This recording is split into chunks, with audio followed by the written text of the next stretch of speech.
سامعین محترم، السلام علیکم ورحمۃ اللہ تعالی وبرکاتہ۔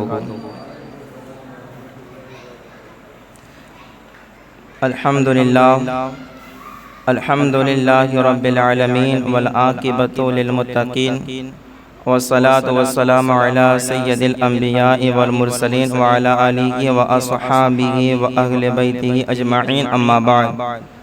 اعوذ باللہ من الشیطان الرجیم، بسم اللہ الرحمن الرحیم۔ قال اللہ تبارک و تعالی فی القرآن المجید والفرقان الحمید، قل لا اسألکم علیہ اجرا الا المودۃ فی القربى۔ آمنت باللہ صدق اللہ المولانا العظیم۔ عقیدت محبت کے ساتھ بارگاہ رسالت مآب صلی اللہ علیہ وسلم میں درود پاک کا قیمتی ہار پیش فرمائے۔ اللہم صلی علی سیدنا و نبینا مولانا محمد معدن الجود والکرم وآلہ وبارک وسلم، صلاۃ و سلام علیک یا رسول اللہ صلی اللہ تعالی علیہ وسلم۔ نبی اور آل نبی کی محبت میں پھر بلند آواز سے درود پاک پیش فرمائے۔ اللہ رب محمد صلی اللہ علیہ وسلم، نحن عباد محمد صلی اللہ علیہ وسلم، صلاۃ و سلام علیک یا رسول اللہ صلی اللہ تعالی علیہ وسلم۔ ماہ محرم الحرام کا پاکیزہ مہینہ شروع ہو چکا اور آج ہمارا یہ پہلا پروگرام ہے۔ سب سے پہلے میں آپ سب کو اس مبارک سال کی آمد پر مبارکباد پیش کرتا ہوں، اور اس کی آمد پر رب تبارک و تعالیٰ کی بارگاہ میں دعا کرتے ہیں کہ اللہ تبارک و تعالیٰ اس پورے ماہ میں ہم سب کو عبادت کرنے کی توفیق عطا فرمائے، اور پورے ماہ کو شریعت کے مطابق اسلامی طریقے سے اور اللہ رسول کی رضا کے خاطر اس مہینے میں نیک کام کرنے کی توفیق عطا فرمائے۔ شاعر نے بڑا ہی خوب کہا، شاعر کہتا ہے احسان مانتا ہے زمانہ حسین کا، احسان مانتا ہے زمانہ حسین کا، حور و ملک نے گایا ترانہ حسین کا، اور جس کے قصیدے آیے تطہیر نے پڑھے، جس کے قصیدے آیے تطہیر نے پڑھے، ایسا بنایا رب نے گھرانہ حسین کا، ایسا بنایا رب نے گھرانہ حسین کا۔ اور شاعر کہتا ہے کہ چیخا ہے جس کی ضرب سے ہر دور کا یزید، چیخا ہے جس کی ضرب سے ہر دور کا یزید، ایسا بنایا رب نے نشانہ حسین کا، ایسا بنایا رب نے نشانہ حسین کا۔ اور شاعر نے کہا سنی ہوں اس لیے ہوں میں شبیر پر فدا، سنی ہوں اس لیے ہوں میں شبیر پر فدا، پایا ہے عشق میں نے یگانہ حسین کا، پایا ہے عشق میں نے یگانہ حسین کا۔ اور اب بھی سخی کے ہاتھ کی دھومیں ہے 400، اب بھی سخی کے ہاتھ کی دھومیں ہے 400، صدیوں سے بٹ رہا ہے خزانہ حسین کا، صدیوں سے بٹ رہا ہے خزانہ حسین کا۔ اور آخر میں شاعر نے کہا کہ آصف بقائے دین ہے کربل کی داستان، آصف بقائے دین ہے کربل کی داستان، یہ فیض بٹ رہا ہے روزانہ حسین کا، یہ فیض بٹ رہا ہے روزانہ حسین کا۔ محبت سے درود پاک پیش فرمائے۔ اللہ رب محمد صلی اللہ علیہ وسلم، نحن عباد محمد صلی اللہ علیہ وسلم، صلاۃ و سلام علیک یا رسول اللہ صلی اللہ تعالی علیہ وسلم۔ آج یکم محرم الحرام کا دن تھا۔ 26 ذی الحجہ کو سیدنا حضرت عمر فاروق رضی اللہ تعالی عنہ پر حملہ ہوا، اور اس کے بعد 4 دن آپ بقید حیات رہے، اور 1 محرم الحرام کو آپ کی شہادت ہوئی۔ اس مناسبت سے اور قرآن پاک کی جو آیت میں نے تلاوت کی، اللہ تعالیٰ نے ارشاد فرمایا قُلْ لَا أَسْأَلُكُمْ عَلَيْهِ أَجْرًا إِلَّا الْمَوَدَّةَ فِي الْقُرْبَى۔ اللہ نے فرمایا اے محبوب آپ فرما دیجئے کہ جو میں نے دین کی تبلیغ کی اس پر میں کوئی اجر تم سے طلب نہیں کرتا، لیکن یہ کہ میرے قرابت داروں سے محبت کرنا۔ امام فخر الدین رازی علیہ رحمت رضوان فرماتے ہیں کہ اس آیت کریمہ میں صحابہ بھی مراد ہیں اور اہل بیت بھی مراد ہیں۔ یعنی حضور صلی اللہ علیہ وسلم نے فرمایا میرے قرابت داروں سے محبت کرنا، یعنی تم میرے صحابہ سے بھی محبت کرنا اور میرے اہل بیت سے بھی محبت کرنا۔ کس سے؟ صحابہ سے بھی اور اہل بیت سے بھی محبت کرنا۔ میں چند باتیں آپ کے سامنے میں رکھتا ہوں ایک دم سادے انداز میں، آپ اسے سمجھنے کی کوشش کریں۔ یہ ہر سال جو ہمارے پروگرامات ہوتے ہیں کہ یہ ایک رسم نہ بن جائے کہ بھائی ہمیں کرنا پڑیں گے، بلکہ یہ جو باتیں بتائی جاتی ہیں وہ عمل کرنے کے لیے دین کی باتیں سمجھنے کی کوشش کریں، تاکہ اس سے ہمارا ایمان بھی محفوظ رہے اور ہمارا عقیدہ بھی محفوظ رہے۔ بات سمجھ آئی؟ تو انشاءاللہ تعالی یہ باتیں ہماری سمجھ آئیں اور اس پر ہم عمل کریں، اس نیت سے سنیں گے کہے انشاءاللہ۔ سارے لوگ بولتے ہیں انشاءاللہ، انشاءاللہ تعالی عز و جل۔ دیکھیں انبیاء کرام علیہ السلام کی تعداد کم و بیش 1,24,000۔ کتنے؟ 1 لاکھ، تقریباً 1,24,000 کم و بیش انبیاء کرام تشریف لائے۔ اللہ اکبر۔ اسی طریقے سے صحابہ کرام کی بھی کم و بیش تعداد 1,24,000 ہے۔ کتنے؟ 1 لاکھ کم و بیش 1,24,000۔ اسی طریقے سے جو رسولان اعظام گے، انبیاء کرام گے، تو رسول ہونے میں اور نبی ہونے میں کوئی فرق نہیں ہے۔ سارے رسول برابر، سارے نبی برابر، رسول اور نبی ہونے میں کوئی فرق نہیں ہے۔ اللہ تعالیٰ نے قرآن میں فرمایا لا نفرق بین احد من رسول، کوئی فرق نہیں، لیکن فضیلت کے اعتبار سے، افضلیت کے اعتبار سے، ان کے مراتب کے اعتبار سے ان کے درجے الگ الگ ہیں۔ جیسا کہ اللہ تعالیٰ نے کلام مجید میں ارشاد فرمایا تلک الرسول فضلنا بعضکم علی بعض، اللہ تعالیٰ نے فرمایا کہ اللہ نے بعض کو بعض پر فضیلت عطا فرمائی، تو ان کے مراتب کے اعتبار سے، فضیلت کے اعتبار سے درجے الگ الگ ہیں۔ اور ان میں اللہ اکبر سارے انبیاء اور رسول میں اللہ اکبر جو انبیاء سب سے افضل و اعلیٰ گے، ان میں سے ایک کا نام ہے حضرت ابراہیم علیہ السلام، ایک کا نام ہے حضرت موسیٰ علیہ السلام، پھر ایک کا نام ہے حضرت عیسیٰ علیہ السلام، پھر ایک کا نام ہے حضرت نوح علیہ السلام۔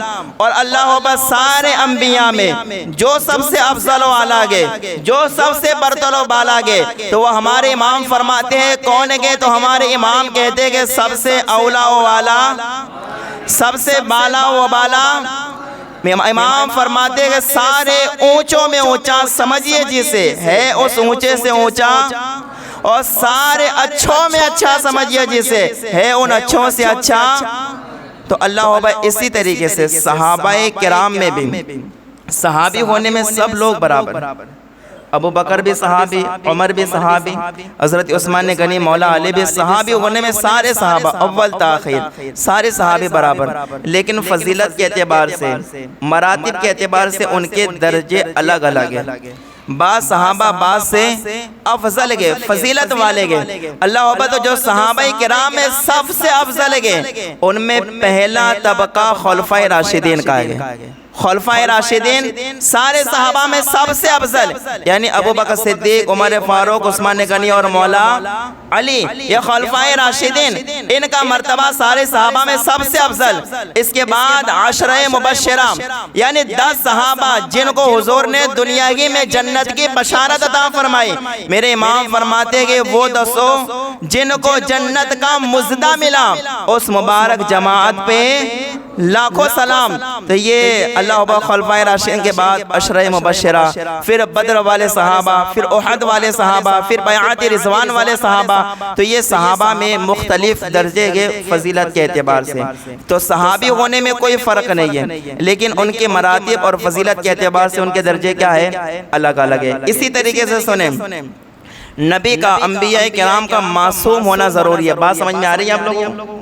انبیاء کرام کا معصوم ہونا. معصوم کسے کہتے ہیں؟ جن سے کبھی گناہ ہو ہی نہ سکے. تو نبی کا معصوم ہونا کیا ہے؟ ضروری ہے. جو نبی ہوگا ان سے کبھی گناہ ہو سکتا نہیں ہے. اسی طریقے سے صحابہ کرام کا اور اہل بیت کا فاسق و فاجر نہ ہونا یہ ضروری ہے. یعنی ان کا متقی ہونا، ان کا پرہیزگار ہونا، دیانت دار ہونا، امین ہونا، یہ ان کے لیے ضروری ہے. یعنی جو صحابی ہوگا وہ سب سے پہلے ہمیشہ سچ بولنے والا ہوگا. صحابی کیسا ہوگا؟ سچ بولنے والا، جھوٹ سے بچنے والا. جو صحابی ہوگا وہ امانت دار ہوگا. کیا ہوگا؟ جو صحابہ ہوں یا اہل بیت ہو وہ امانت دار ہوں گے. کیا ہوں گے؟ کبھی خیانت نہیں کریں گے. جو ان سے کہا جائے وہی کریں گے. جو امانتیں ان کے پاس رکھی جائے کبھی خیانت نہیں کریں گے. ہمیشہ سچ بولنے والے امانت دار ہوں گے. اسی طرح فاسق و فاجر نہیں ہوں گے. گناہوں سے محفوظ رہنے والے، گناہوں سے بچنے والے ہوں گے صحابہ کرام اور اہل بیت. اب آپ خود ہی سوچیں، اگر صحابہ اور اہل بیت میں اگر صحابہ اور اہل بیت متقی اور پرہیزگار اور امانت دار نہ ہو تو کتنا بڑا فتنہ ہو سکتا ہے. یہی بات آپ کو سمجھانی ہے کہ اگر صحابہ، ہر صحابی متقی اور پرہیزگار. ہمارا تو الحمدللہ عقیدہ ہے کہ ہر صحابی رسول جنتی ہے. کیا ہے؟ ہر صحابی رسول، سارے اہل بیت، حضور کے ساری ازواج کیا ہے؟ حضور کی ساری اولاد کیا ہے؟ جنتی ہے. سب کے سب جنتی. ہمارا تو عقیدہ الحمدللہ. اگر صحابہ اور اہل بیت میں اگر کوئی فولٹ ہو، کوئی نقص ہو، کوئی عیب ہو، اگر امانت دار نہ ہو تو جانتے ہیں کتنے بڑے مسائل پیش آئیں گے. سب سے پہلا مسئلہ قرآن کے اوپر اٹھے گا. سب سے پہلا مسئلہ قرآن کے اوپر اٹھے گا. پھر حدیثوں پر مسئلہ اٹھے گا. اس کے بعد اللہ پر نہ جانے کن کن باتوں پر مسئلہ اٹھے گا. اس لیے کہ یاد رکھیں، سب سے پہلے قرآن کو جمع کرنے والی ذات کا نام ابو بکر صدیق ہے. جس سے سب سے پہلے قرآن جمع کیا ان کا نام کیا ہے؟ ابو بکر صدیق رضی اللہ تعالیٰ عنہ. اور جنہوں نے سب سے پہلے قرآن جمع کرنے کا مشورہ دیا اس ہستی کا نام عمر فاروق ہے. تو اگر صحابہ امانت دار نہ ہو، امین نہ ہو، خیانت کرنے والے ہو تو یہ مسئلہ اٹھے گا کہ یہ قرآن مکمل نہیں ہے. ابو بکر نے یا حضرت عمر نے یا کچھ جو صحابہ نے جمع کیا مل کے، اللہ اکبر، یا جن صحابہ نے قرآن کی آیتیں سنائی یا بتائی، کچھ صحابہ نے یا تو قرآن کی آیتیں چھپائی ہوگی، کچھ نے نکال دی ہوگی. یہ مسئلہ پیش آئے گا نا. اگر صحابہ کرام کو، اہل بیت کو اگر امانت دار نہ مانے تو مسئلہ کتنا بڑا کھڑا ہوگا. اور آپ خود سوچیں، اللہ نے قرآن کس پر نازل کیا؟ بولے، اللہ نے قرآن کس پر نازل کیا؟ ہمارے آقا پر، نبی کریم صلی اللہ علیہ وسلم پر. اور حضور نے قرآن پڑھ کے سنایا کس کو؟ صحابہ اور اہل بیت کو سنایا کہ نہیں؟ حضور نے قرآن پڑھ کے کس کو سنایا؟ صحابہ اور اہل بیت کو. حضور نے قرآن کس کو سکھایا؟ صحابہ اور اہل بیت کو. تو اب ظاہر سی بات ہے حضور نے قرآن صحابہ کو سکھایا، حدیثیں صحابہ کو بتائی، قرآن حضور نے اہل بیت کو سکھایا، جو ہے اللہ اکبر احادیث اہل بیت کو بتائی. اب اگر صحابہ امانت دار نہ ہو تو مسئلہ قرآن پر کھڑا ہو جائے گا کہ اللہ اکبر قرآن مکمل نہیں ہے. حالانکہ اگر ہم قرآن کے با کے بسم اللہ پر، اگر بسم اللہ کے با پر اگر غور کرے اور والناس کی سین پر اگر غور کرے تو مسئلہ اللہ پر کلیئر ہو جائے گا. کیا؟ قرآن کی شروعات بسم اللہ کے بے سے ہوتی ہے. کہاں سے ہوتی ہے؟ بول کے بتاؤ کہاں سے؟ بسم اللہ کی بے سے. اور قرآن کا ختم والناس کی سین پر ہوتا ہے. اور بے اور سین کو ملاؤ کیا بنتا ہے؟ بے اور سین کو ملاؤ کیا بنتا ہے؟ بس بنتا ہے. یعنی بسم اللہ کی با اور والناس کی سین بتاتی ہے قرآن اتنا ہی ہے بس، نہ اس سے زیادہ ہے نہ اس سے کم. اللہ اکبر قرآن اتنا ہی ہے. اور اسی طریقے سے اسی سب کو اگر الٹا کرے تو کیا بنے گا؟ اگر اسی بس کو اگر الٹا کرے تو کیا بنے گا؟ سب. یعنی اللہ اکبر بسم اللہ کی با اور والناس کی سین یہ بتاتی ہے کہ قرآن اتنا کی ہے اور اسی میں سب کچھ ہے.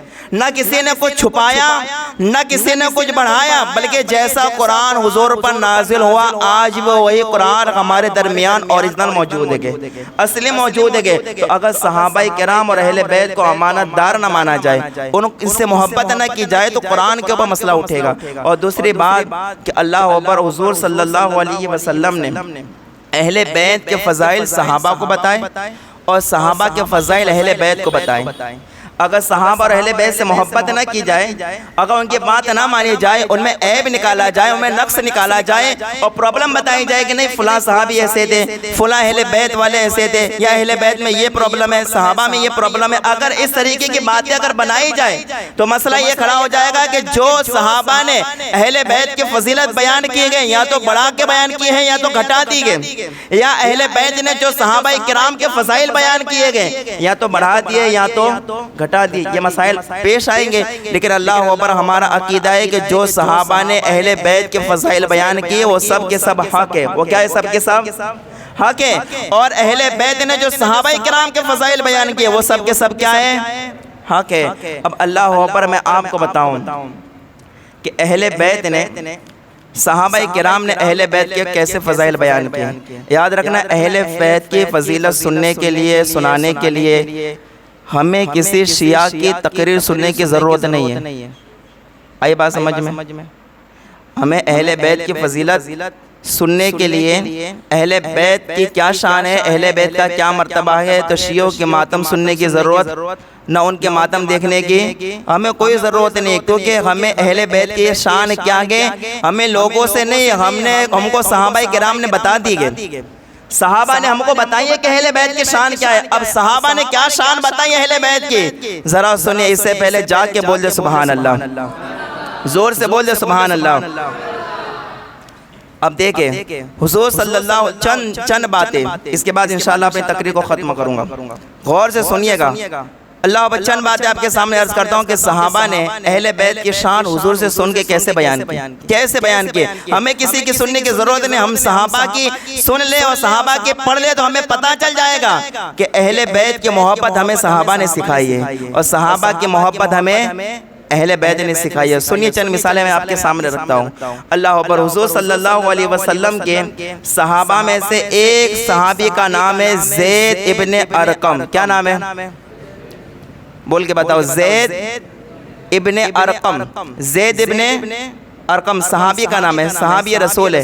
اب وہ صحابی رسول اہل بیت کے کیا شان بیان کرتے کہ حضور سے سن کے، حضور سے زید ابن ارقم نے سنا اور اس کے بعد پھر لوگوں کو سنایا اور کہا دیکھو نبی نے اہل بیت کی یہ شان بیان فرمائی گئی۔ اب اللہ زید ابن ارقم نے حضور سے کیا سنا؟ حضرت زید ابن ارقم کہتے ہیں کہ نبی کریم صلی اللہ علیہ وسلم نے غدیر خم کے قریب ایک جگہ پر خطبہ ارشاد فرمایا اور خطبے میں حضور صلی اللہ علیہ وسلم نے فرمایا انا تارکن فیکم الثقلین اولہما کتاب اللہ۔ حضرت زید ابن ارقم کہتے کہ حضور نے خطبہ دیا اور خطبے میں ارشاد فرمایا اے صحابہ، اے لوگو، اے مجھ سے محبت کرنے والوں سنو، میں تمہارے درمیان دو بھاری چیزیں چھوڑ کے جا رہا ہوں۔ یہ کون بیان کر رہا ہے؟ حضور بیان کر رہے گئے اور سن رہے زید ابن ارقم، اور حضور سے سن کے یہ اہل بیت کی شان کس طریقے سے آگے پہنچا رہے، ذرا سنیے۔ اللہ اکبر، حضرت زید ابن ارقم کہتے ہیں حضور نے فرمایا تم میں دو بھاری چیزیں چھوڑ کے جا رہا ہوں۔ حضور نے فرمایا ان میں سے پہلی بھاری چیز ہے اللہ کی کتاب قرآن مجید۔ بولو اللہ کی کتاب قرآن مجید۔ حضور نے فرمایا فیہ الہدی والنور، اس کتاب میں ہدایت کی ہدایت ہے اور نور کی نور کے، جو اس قرآن کو پڑھتا گئے، سمجھتا گئے، اس کے حکام پر عمل کرتا گئے تو اللہ اس کے دل کو، دماغ کو اور آنکھوں کو، چہرے کو نور والا بنا دیتا ہے۔ یہ کتاب ہی ایسی ہے۔ اور اس کے بعد زید ابن ارقم فرماتے ہیں پھر حضور صلی اللہ علیہ وسلم نے فرمایا وَأَهْلُ بَيْتِ أُذَكِّرُكُمُ اللَّهَ فِي أَهْلِ بَيْتِ، یہ دو بار ارشاد فرمایا اور حضور نے فرمایا اور میرے اہل بیت کو چھوڑ کے جا لگا ہو اور تمہیں جو ہے اہل بیت کے بارے میں اللہ سے ڈراتا ہو، میرے اہل بیت کا حق ادا کرنا، انہیں کبھی تکلیف نہ دینا، ان سے ہمیشہ محبت سے پیش آنا، محبت سے پیش آنا۔ یہ غدیر خم کے قریب ایک جگہ پر حضور نے خطبہ ارشاد فرمایا، زید ابن ارقم نے یہ سنا اور سننے کے بعد صحابہ کو سنایا۔ بتاؤ یہ اہل بیت کی شان ہمیں پتہ چلی تو کس کے ذریعے پتہ چلی؟ بولے صحابی کے ذریعے پتہ چلی کہ نہ چلی؟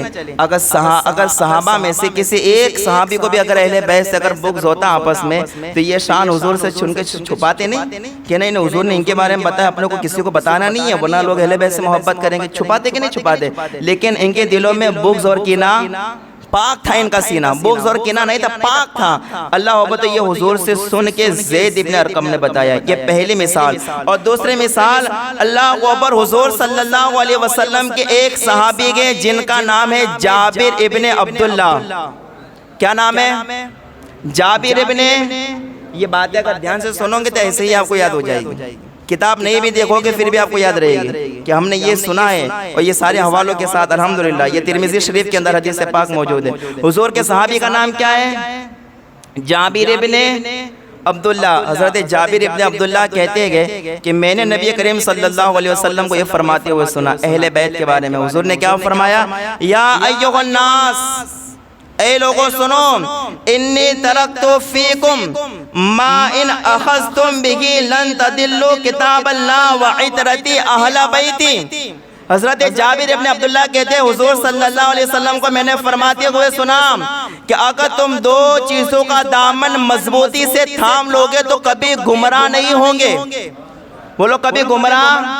حضور نے فرمایا، جابر ابن عبداللہ یہ کہہ رہے ہیں کہ حضور نے فرمایا ایک ہے قرآن کا دامن، کہا قرآن کا دامن تھام لوگے کبھی گمراہ نہیں ہوگے۔ اور اس کے بعد جابر ابن عبداللہ کہتے ہیں حضور کو یہ فرماتے ہوئے سنا، اور دوسرا دامن ہے میرے اہل بیت کا دامن، کہا میرے اہل بیت کا دامن تھام لیا کبھی گمراہ۔ اللہ اکبر، تو اہل بیت کا دامن تھامنے کا تو اللہ اکبر ہمیں صحابہ بتا رہے ہیں کہ اہل بیت کا دامن پکڑ کے رکھنا، ان کا دامن چھوڑنا نہیں۔ ان کے دامن سے دور رہو گے تو گمراہ ہو جاؤ گے، اور دامن سے وابستہ رہو گے تو متقی پرہیزگار ایماندار ہو جاؤ گے۔ تو ہمارے دل میں اہل بیت کی محبت پیدا کرنے والے صحابہ کرام ہیں۔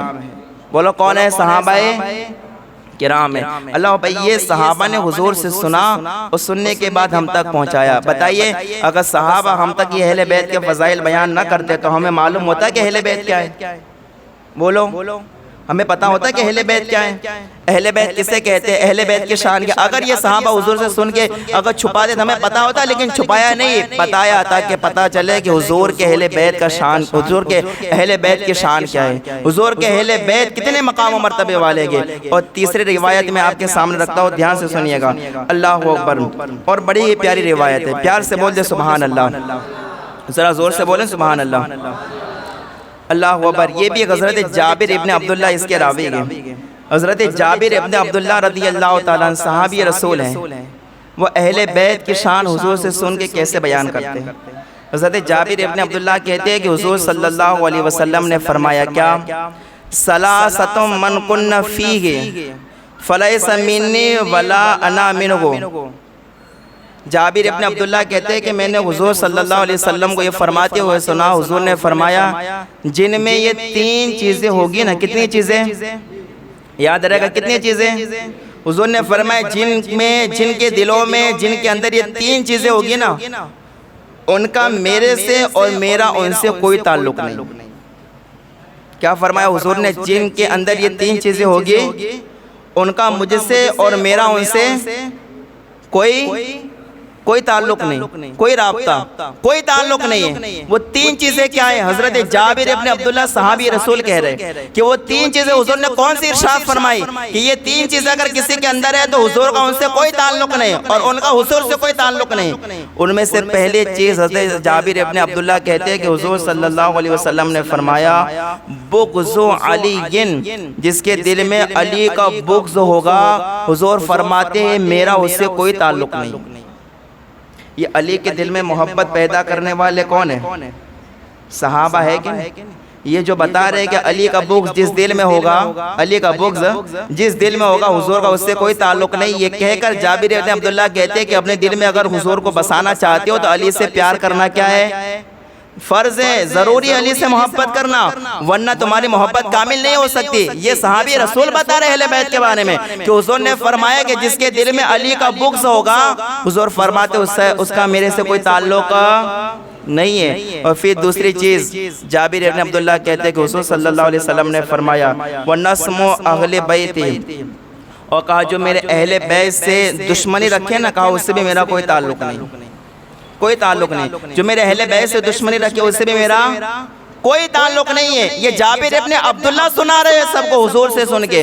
اور تیسری چیز کیا فرمایا؟ وَمَنْ قَالَ الْإِيمَانُ قَلَامٌ، کا تیسری چیز جس نے صرف زبانی ایمان کا دعویٰ کیا، صرف زبان سے کہتا رہتا ہے میں ایمان والا ہوں، ایمان والا ہوں، کا ایسے شخص کے بارے میں بھی حضور نے فرمایا اس سے میرا کوئی تعلق نہیں ہے، اس لیے کہ ایمان صرف زبان سے کہنے کا نام نہیں ہے، ایمان دل سے ماننے کا نام ہے۔ ایمان کیا ہے؟ دل سے حضور کو ماننے کا نام ہے، دل سے اللہ کے وحدانیت اور رسول کی رسالت کو دل سے ماننے کا نام کیا ہے؟ ایمان کے۔ تو آپ مجھے بتائیے کہ یہ اہل بیت کی فضیلت صحابہ نے حضور سے سن کے بتائے کہ نہیں بتائے؟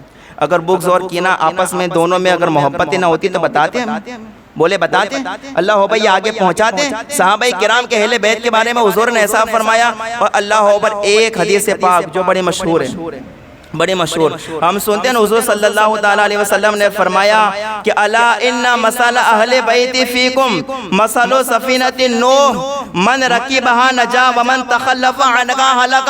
حضور نے فرمایا میرے اہل بیت کی مثال نوح علیہ السلام کی کشتی کی طرح ہے، جو اس میں سوار ہوا وہ بچ گیا، نجات پا گیا، اور جو اس میں سوار نہیں ہوا وہ ہلاک ہو گیا۔ یہ جو حدیث پاک شیعہ بھی بیان کرتے گئے، رافضی بیان کرتے گئے، اور اہل بیت کی محبت سے، اہل بیت کی محبت کا دعویٰ کرنے والا ہر کوئی بیان کرتا ہے۔ تو آپ کو میں بات بتاؤں، یہ حدیث پاک ہم تک پہنچانے والے اللہ اکبر کون ہے؟ کہ مشکات شریف کی حدیث ہے، یہ ہم تک پہنچانے والے حضرت ابو ذر غفاری حضور کے صحابی گئے، یہ حضور کے صحابی جنہوں نے یہ حدیث ہم کو بتائیں کہ حضور نے اہل بیت کے بارے میں یہ ارشاد فرمایا ہے۔ ذرا سوچئے کہ صحابہ اہل بیت کے بارے میں کیسے فضائل بیان کرتے ہیں، کیسے فضائل سنتے تھے اور کیسے بیان کیے۔ اللہ اکبر، اسی طریقے سے اہل بیت نے بھی، اہل بیت نے بلکہ اللہ اکبر ایک حدیث پاک رہے گا وہ میں آپ کے سامنے عرض کر دوں، اس کے بعد آخری ایک دو باتیں عرض کر کے میں انشاءاللہ اپنی گفتگو کو ختم کروں، اس لیے کہ 10 سوا 10 تک انشاءاللہ تعالی ہماری گفتگو ختم ہوگی۔ بہت لمبی چوڑی گفتگو نہیں کہ آدمی سن کے اکسا جائے اور پھر ہمارے پروگرامات مطلب کوئی سننے سنانے اس کا کوئی تعلق نہ ہو، بلکہ ہم ایسے ہی سوتے رہے، یہ ہمارا مقصد نہیں، ہمارا مقصد ہے دین کی باتیں کچھ سمجھ کے جائے۔ اللہ اکبر، ایک حدیث پاک جو صحابہ نے اہل بیت کے بارے میں حضور سے سنی اور سن کے بتائی۔ حضور کے ایک صحابی ہے جن کا نام ہے ابو سعید خدری، کیا نام ہے؟ ابو سعید خدری۔ انہوں نے حضور صلی اللہ علیہ وسلم سے سنا، حضور نے فرمایا من ابغضنا اہل البیت فہو منافق۔ یہ حضور کے صحابی کے جو اہل بیت کی شان سن کے ہم کو بتا رہے ہیں، اور صحابہ ہمیں سکھا رہے ہیں کہ اہل بیت سے محبت کرنا ورنہ بیڑا غرق ہو جائے گا، بیڑا غرق ہو جائے گا۔ اگر صحابہ نے فرمایا کہ اہل بیت سے محبت نہیں کرو گے، حضور نے فرمایا جس نے ہم اہل بیت سے نفرت کی نا وہ منافق ہے۔ کیا فرمایا حضور نے؟ جس نے ہم اہل بیت سے بغض رکھا وہ کیا ہے؟ منافق ہے۔ تو یہ حدیث پاک سننے والے ابو سعید خدری کے، اور یہ سن کے ہم تک پہنچایا ہے کہ جو اہل بیت سے نفرت کرنے والا ہوگا وہ یا تو یہودی ہوگا یا تو کیا ہوگا؟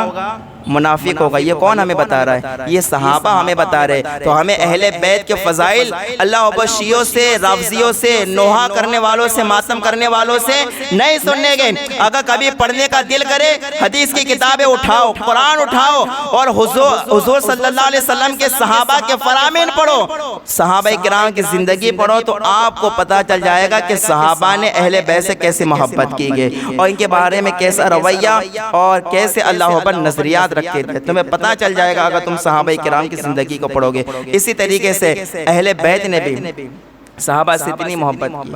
اگر ہمیں پتہ چلا ہے کہ صحابہ بہت عظیم ہستیاں ہیں، بڑے گے مرتبے کے مالک ہیں، اور اللہ اکبر صحابی ہونے کا درجہ اللہ اکبر، اور صحابہ بڑے نیک متقی اور پرہیزگار، اگر ہمیں صحابہ کے بارے میں اگر یہ معلومات ہوئی ہے تو اہل بیت کے ذریعے معلوم ہوئی۔ کس کے ذریعے؟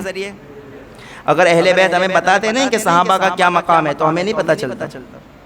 اس لیے کہ اللہ اکبر صحابہ کے فضائل اہل بیت ہی نے تو حضور سے سنے تھے نا، اہل بیت ہی نے حضور سے سنے تھے۔ اب اللہ اکبر اگر اہل بیت ہمیں نہیں بتاتے، آگے نہیں پہنچاتے، تابعین کو نہیں بتاتے، تبع تابعین کو نہیں بتاتے تو ہمیں پتہ کیسے چلتا؟ اللہ اکبر تو اہل بیت نے بھی صحابہ کے فضائل بیان کیے تاکہ لوگوں کو پتہ چلے کہ دونوں کے بغیر چارہ نہیں، دل میں اہل بیت کا بھی پیار ہونا چاہیے، صحابہ کا بھی پیار ہونا چاہیے۔ ٹھیک ہے، اب اہل بیت نے صحابہ کرام کے ایک حدیث پاک آپ کے سامنے عرض کروں۔ اللہ اکبر، یہ حدیث پاک بیان کرنے والے مولا علی شیر خدا کے۔ کون ہے مولا علی؟ یہ مولا علی بتا رہے ہیں۔ مولا علی فرما رہے کہ ایک دیہاتی آدمی، ایک صحابی رسول دیہات میں رہنے والے تھے، حضور کی بارگاہ میں آئے، اونٹ لے کر آئے۔ حضور صلی اللہ علیہ وسلم کو اونٹ بڑا پسند آیا، حضور نے وہ اونٹ ان سے لے لیا، اور اللہ اکبر لینے کے بعد فرمائے اس کی قیمت میں تمہیں بعد میں دوں گا ادھار۔ کیسا اونٹ لیا؟ ادھار، قیمت نہیں دی، کہا بعد میں۔ وہ بڑے متقی پرہیزگار تھے، انہوں نے کہا ٹھیک ہے چلیں۔ جیسے حضور سے مل کے اونٹ بیچ کر جیسے ہی واپس آ رہے تھے تو راستے میں مولا علی سے ملاقات ہو گئی۔ مولا علی نے کہا کہ بھائی کہاں گئے تھے؟ کہا حضور کے پاس۔ کہا آج مدینے میں کیسے آنا ہوا؟ کہا اونٹ لے کر آیا تھا۔ کیا ہوا اونٹ کا؟ کہا اونٹ بیچ دیا میں نے۔ کہا کس کو بیچا؟ کہا حضور کو پسند آیا، حضور نے لے لیا۔ حضور کو پسند آیا، حضور نے خرید لیا۔ اب مولا علی کہتے ہیں کہ اچھا یہ بات بتاؤ کہ وہ اونٹ تم نے کیش بیچا ہے کہ ادھار؟ حدیث شریف میں کیا کہا؟ وہ اونٹ تم نے کیش بیچا ہے کہ ادھار؟ تو اللہ اکبر انہوں نے یہ کہا کہ میں نے، حضور نے فرمایا کہ میں بعد میں دوں گا، میں ادھار میں دے کے آیا ہوں۔ اب اللہ اکبر مولا علی چاہتے تو کہا ٹھیک ہے چلو تمہارا معاملہ ہے، تم جاؤ، حضور بعد میں دے دیں گے۔ لیکن اللہ اکبر مولا علی کے دل میں کچھ اور ہی چل رہا تھا، مولا علی کا دل کچھ اور ہی میں چل رہا تھا۔ مولا علی نے کہا اب تم حضور کے پاس واپس جاؤ، اور واپس جانے کے بعد حضور سے یہ عرض کرو کہ حضور اگر میں دوبارہ واپس آیا اور آپ دنیا میں نہ رہے، یعنی آپ کا وصال ہو گیا، تو یہ پیسے، یہ رقم میں کس کے پاس سے لوں؟ یہ پوچھ کر مولا علی اللہ اکبر اس سے کہتے ہیں کہ پوچھنا حضور سے، اور حضور جو جواب دے وہ آ کے مجھے بتانا، چلے مت جانا، آ کے مجھے بتانا۔ اللہ اکبر مولا علی جانتے تھے کہ حضور کس کا نام لیں گے، جو دلوں کے راز جانتے ہیں وہ مولا علی جانتے ہیں کہ اللہ وہ میرے آقا کس کا نام لیں گے، اس لیے کہ مولا علی کو پتا تھا کہ حضور سب سے زیادہ صحابہ میں محبت کس سے کرتے گے، اس لیے پتا تھا۔ کہا پوچھ کیا ہوں؟ وہ گئے اور جانے کے بعد عرض کہا یا رسول اللہ اگر میں واپس لینے کے لیے آیا اور اگر آپ ظاہر وصال فرما گئے ہو اور آپ نہ ہو تو میں یہ رقم کس کے پاس سے لو؟ تو اللہ اکبر میرے آقا کا جواب سنیں، میرے آقا فرماتے ہیں ابو بکر سے لے لینا۔ کیا فرمایا؟ ابو بکر سے لے لینا۔ واپس آئے اور آنے کے بعد کہا علی حضور نے ابو بکر کا نام لیا ہے۔ ایسے ہی سننا تھا، ابو بکر کا نام جیسی زبان پر آیا نا وہ صحابی کے، مولا علی مسکرانے لگے اور کہنے لگے مجھے پتا تھا حضور ابو بکر کا ہی نام لیں گے، ابو بکر کا ہی نام لیں گے۔ اب اس کے بعد مولا علی نے پھر بھیجا اور کہا پھر جاؤ۔ کہا اگر میں واپس لینے کے لیے آؤں اور ابو بکر بھی وصال کر گئے ہو تو میں کس کے پاس سے وصول کروں، پھر کس سے پاس سے لوں؟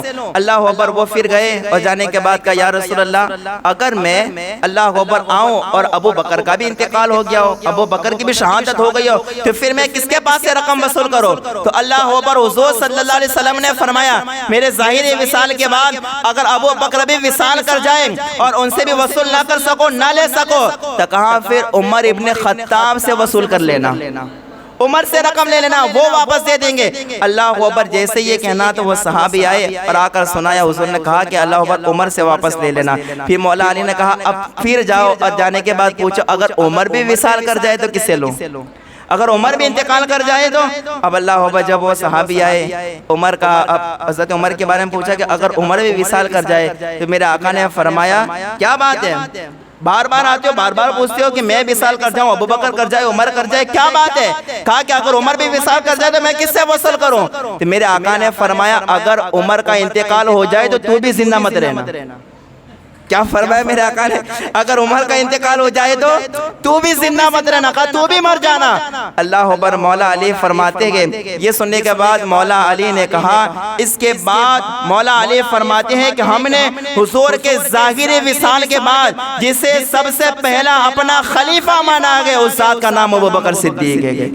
اللہ اکبر۔ اس لیے ہم نے ابو بکر کو پہلا خلیفہ مانا کیونکہ حضور صلی اللہ علیہ وسلم نے فرمایا کہ میرے بعد ابو بکر سے لے لینا۔ اور اللہ اکبر۔ اور یہ بھی، اور دوسری بات یہ کہ حضور نے اپنے ظاہری زندگی میں جسے اپنے مصلی پر امامت کے لیے کھڑا کیا گیا، اس ذات کا نام بھی ابو بکر صدیق ہے۔ اللہ اکبر۔ یہ مولا علی اللہ اکبر بیان کر رہے ہیں اور لوگوں کو بتا رہے ہیں، لوگوں کو بتا رہے ہیں کہ اللہ اکبر ابو بکر کی شان کیا ہے، ابو بکر کا کمال کیا ہے، حضور ان سے کتنی محبت کرتے گئے۔ اسی طریقے سے مولا علی اہل بیت جو ہے حضرت عمر سے بھی ایسے ہی محبت کرتے تھے۔ حضرت عمر کا جب وصال ہوا نا، آپ کی جب شہادت ہوئی اور شہادت کے بعد جب آپ کو تختے کے اوپر لٹایا گیا حضرت عمر فاروق کو، تو حضرت عبداللہ ابن عباس کہتے ہیں جب حضرت عمر فاروق کو تختے کے اوپر لٹایا گیا نا، تو اس وقت صحابہ کرام آئے اور حضرت عمر فاروق رضی اللہ تعالیٰ عنہ کے جنازے کے قریب کھڑے گئے، دعائیں مانگ رہے، اور کوئی جو ہے اللہ اکبر کچھ پڑھ رہا ہے، کوئی عمر فاروق کی جو ہے اللہ اکبر ان کی فضیلتیں بیان کر رہا ہے۔ تو حضرت عبداللہ ابن عباس کہتے ہیں کہ میں بھی تختے کے پاس ہی کھڑا تھا، تو اچانک میں نے دیکھا کہ میرے کندھے پر کسی نے ہاتھ رکھا۔ حضرت عبداللہ ابن عباس کہہ رہے کس نے ہاتھ رکھا؟ کسی نے رکھا۔ تو اللہ عبداللہ ابن عباس کہتے ہیں میں نے پیچھے مڑ کے دیکھا تو وہ مولا علی تھے۔ ابو بکر اللہ اکبر حضرت عمر فاروق رضی اللہ تعالیٰ کا وصال ہو چکا ہے، شہادت ہو چکی ہے، اور وہ تختے پر گئے۔ تو اللہ اکبر وہ عبداللہ ابن عباس کہتے ہیں کہ مولا علی قریب آئے، اور آنے کے بعد حضرت عمر فاروق کو دیکھا، اور دیکھنے کے بعد کہا اللہ عمر پر رحم فرمائے، اب میں کس کو دیکھ کر خواہش کروں؟ مولا علی یہ کہتے ہیں کہ اب میں کس کو دیکھ کر تمنا کروں گا، خواہش کروں گا؟ تو کسی نے پوچھا علی کیسی تمنا، کیسی خواہش؟ کہا عمر کو دیکھ کر میں یہ خواہش کیا کرتا تھا کہ اللہ اکبر میں اللہ سے اس حال میں ملو، اور ایسے عمل کر کے اللہ سے ملو، اور ایسی زندگی گزار کے اللہ سے ملو جیسی زندگی عمر فاروق گزار رہے گئے۔ مولا علی یہ کہہ رہے کہ میں اللہ سے اس حال میں ملو، ایسے عمل کر کے ملو جیسے عمل عمر فاروق نے کیے گئے، جیسی زندگی حضرت عمر فاروق نے گزاری گئے۔ مولا علی نے یہ کہہ کر بتایا کہ اللہ اکبر میں تو زندگی عمر فاروق کی طرح گزارنا چاہتا ہوں، میں تو عمل عمر فاروق کی طرح کرنا چاہتا ہوں۔ اللہ اکبر یہ کہہ کر آپ نے بتایا کہ ہمارے دل صحابہ کی محبت سے بھرے ہوئے گئے، ہمارے دل کیا ہے؟ صحابہ کی محبت سے بھرے ہوئے گئے۔ اور اللہ اکبر اسی وقت مولا علی نے فرمایا، مولا علی نے کہا تھا مجھے یقین تھا کہ اللہ عمر کو ان کے دونوں ساتھیوں کے ساتھ ملا دے گا۔ اب آخری والی بات ہے، دھیان سے سننا، پیار سے بول دے سبحان اللہ۔ مولا علی عمر فاروق کے جنازے پر کہہ رہے مجھے معلوم تھا کہ اللہ عمر کو ان کے دونوں ساتھیوں سے ملا دے گا، یعنی ایک ساتھی نبی کریم صلی اللہ علیہ وسلم، دوسرے ساتھی عمر فاروق رضی اللہ تعالیٰ عنہ کا ہمیں پتا تھا، دونوں دوسرے ساتھی حضرت ابوبکر صدیق رضی اللہ تعالیٰ عنہ کا ہمیں پتا تھا کہ دونوں ساتھیوں کے ساتھ ملا دے گا۔ کیوں؟ اس لیے کہ حضور جب بھی فرماتے نا تو یوں فرماتے کہ میں اور ابو بکر عمر یہاں گئے، میں ابو بکر اور عمر جو گئے یہاں سے آئے، یہاں سے نکلے یہاں گئے، کہ جب بھی حضور تذکرہ کرتے تو ابو بکر کے ساتھ عمر کا تذکرہ کرتے، تو مجھے یقین تھا کہ اللہ پر حضور کے وصال کے بعد اگر حضور کے ساتھ اگر کوئی رہے گا تو ایک طرف ابو بکر رہیں گے، ایک طرف عمر فاروق رہیں گے، ایک طرف ابو بکر رہیں گے، ایک طرف عمر فاروق رہیں گے۔ بلکہ میرے آقا نے تو یہاں تک فرمایا، ایک بار مسجد نبوی میں میرے آقا آئے، ایک ہاتھ میں ابو بکر کا ہاتھ ہے، دوسرے میں عمر فاروق کا ہاتھ ہے، اور اللہ مسجد نبوی میں آ رہے گئے، صحابہ دیکھ کے تعجب کر رہے گئے، یہ کیا منظر ہے، یہ کیا شان ہے کہ ابو بکر اور عمر کی۔ میرے آقا فرماتے ہیں تمہیں تعجب ہو رہا ہے نا، تو اللہ تمہیں ایک بات اور بتا دو کہ جب قیامت کا دن ہوگا تو میں ابو بکر اور عمر قیامت میں اسی طریقے سے اٹھیں گے۔ حضور فرماتے ہیں میرے ایک ہاتھ میں ابو بکر کا ہاتھ ہوگا تو دوسرے ہاتھ میں عمر فاروق کا ہاتھ ہوگا۔ اللہ تو یہ اہل بیت اور صحابہ نے اہل بیت کے فضائل بیان کیے، اور اہل بیت نے صحابہ کے فضائل بیان کیے، کیونکہ آج میرا موضوع ہی تھا حضرت عمر فاروق رضی اللہ تعالیٰ عنہ کے یوم شہادت باب کے عرس کے موقع پر۔ تو اللہ یہ چند باتیں میں نے آپ کے سامنے عرض کی۔ تو الحمدللہ رب العالمین یاد رکھے، جو صحابہ کرام سے دشمنی رکھے، جو بھی صحابہ سے، وہ کیا ہے؟ رافضی ہے۔ کیا ہے؟ بول کے بتاؤ کیا ہے؟ رافضی شیعہ گئے، اور جو اہل بیت سے دشمنی رکھے وہ خارجی گئے. کیا ہے؟ خارجی گئے. اور جو صحابہ اور اہل بیت دونوں کو اپنے دل میں جگہ دے وہ مسلک اعلیٰ حضرت والا بریلوی گئے.